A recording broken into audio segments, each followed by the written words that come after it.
Entre prières de délivrance, de paix au Cameroun et l'espoir de bénéficier des fruits du Saint-Esprit, chacun y allait pour retourner avec la grâce au péril de leur sécurité. Une bonne foule à la recherche de Dieu. Certains serviteurs d'église émettent plutôt quelques réserves face à un tel engouement. L'inefficacité ne vient pas de l'homme de Dieu. L'inefficacité peut venir de Dieu lui-même s'il a tourné le dos à son peuple. Le thème du silence, par exemple, le silence de Dieu. Pourquoi Dieu se tait? Dieu peut se taire pour punir son peuple.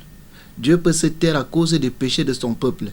Donc ce n'est pas le prophète qui est inefficace, c'est peut-être parfois l'homme qui consulte le prophète qui est inefficace. Nous devions comprendre une chose. Nous croyons en Dieu, on ne croit pas en l'homme. Ça veut dire quoi? Ça veut dire que ce n'est pas le pasteur, ce n'est pas le prêtre, ce n'est pas l'évêque qui opère des miracles. C'est Dieu qui opère des miracles dans son royaume. Environ 40 000 personnes prennent part à cette croisade. Le chiffre est énorme.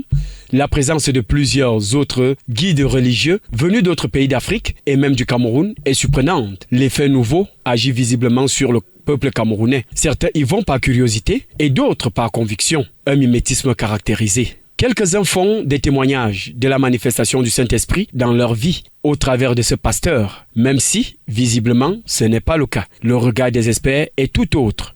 C'est Dieu qui est à l'œuvre dans son royaume. Je crois que si nous l'avons compris, nous serions tous derrière Jésus-Christ, qui est l'unique rédempteur, l'unique sauveur. C'est lui le médiateur par excellence entre Dieu et les hommes. C'est lui qui nous apporte le salut.